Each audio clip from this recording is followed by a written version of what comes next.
Going out of style, I was thinking, wow, the sun is sinking low. We could go all night, never going out of style. Hi, I'm Mark Cunningham, and we are back with another edition of Beacon Weekly. We're back with our CEO, Justin Owen. Thanks for joining us. So, one of the huge things in the news, it's been something that's been mentioned quite a bit in the city of Nashville, is this transit plan that's happening. We've heard from both sides of the argument about why we need transit, why we need this plan. We've heard why it's bad. So why don't we talk about some of the issues with the plan as proposed? The one thing, let's start off with, is who is going to benefit from this in terms of, there's been a lot of talk about maybe corporations benefiting from this rather than the people. I mean, tell me a little bit about that. Well, Goldman Sachs certainly will, because they wrote a lot of the plan and will probably underwrite a lot of the debt that we have to go into.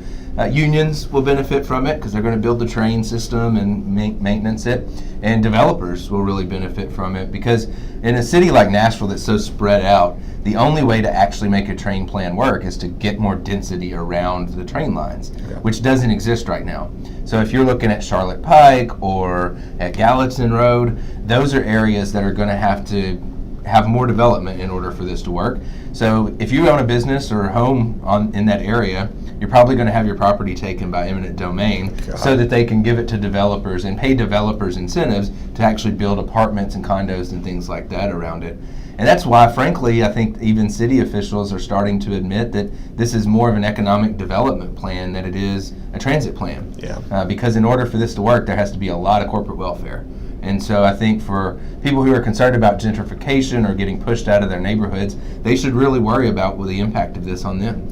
Now, do you think a lot of the people are supporting that plan? I mean, especially when you talk about some of these big businesses and things like that, do you think they're supporting it because they'll benefit from it, but not because it's necessarily good for the city? Well, yeah, if you're a big employer and you have to pay $150 or more a month per person to park in downtown, and you can let taxpayers pay for them to shuttle them into the town with trains, then yeah, of course you're going to be for that. So I do think developers and others who will benefit from this are the ones who are most vocal, and they're the ones that are just supporting this because they stand to gain a lot from it, when I think average taxpayers are starting to really question whether this is going to benefit them. And the problem seems to be that it's going to benefit a small number at the expense of everybody. Right. And we talked about corporations and how some of them would benefit from, but I mean, talk a little about some of the small businesses, especially the ones who are along where they're going to build this line, and there's going to be road shut down for a decade. People aren't going to be able to go to their establishment. I mean, talk about how it hurts these small businesses on the train line right now. You're putting train tracks literally down the middle of busy highways. So anybody that's trying to turn left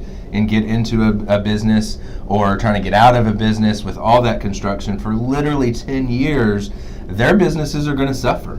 And they're the ones that are going to be harmed. And then at the end of the day, is the government going to come in and take their property by eminent domain to give it to a developer so that they can build more condos and things like that? So I think those who are along those corridors are going to be the ones that suffer the most. I saw an argument that said something along the lines of, well, you might lose some business now, but it'll be better for you in the long term. Oh yeah, but 10 years. But the idea is, I mean, a lot of these small businesses will not survive for 10 years. They're going to go to business, and then again, a corporation can take it. So it's definitely worth looking into the details of this plan as we move forward here. So we'll go to something a little bit more lighthearted. I know you don't care about the NBA, so we won't talk about that. But the NHL playoffs just started. The Predators had their first game last night. They won 5-2. So I know you've been to a couple games. Are you going to any playoff games? I will be going to a couple. Don't know which yet. It's kind of hard to get tickets. So we've signed up for this on this app with Ticketmaster, where we'll get notifications a couple of hours before the game. So we're leaving time free in case we get a chance to go last minute to a game. But hopefully we'll have several to get to go to. I think everybody expects us to make a deep run this year. Yes, I was going to say, so the Vegas odds have the Predators as the favorite to win the Stanley Cup. I mean, is that how you see it playing out? It's going to be tough. I mean, I think that our road to get to the Stanley Cup is pretty easy, but once if we get there, we're looking at maybe Boston or Tampa Bay. Yeah, I've heard a lot of good things about Tampa Bay. Yeah, so it's going to be tough, I think, but I do think that we have a good shot to get there at least, to win the Western Conference, and hopefully we'll bring home the cup finally. That would be awesome for Nashville. Yep, that's the most I'll ever talk about hockey on this, so that's where I'm drawing the line. But thanks for joining us, and we'll be back with you next week. Thank you.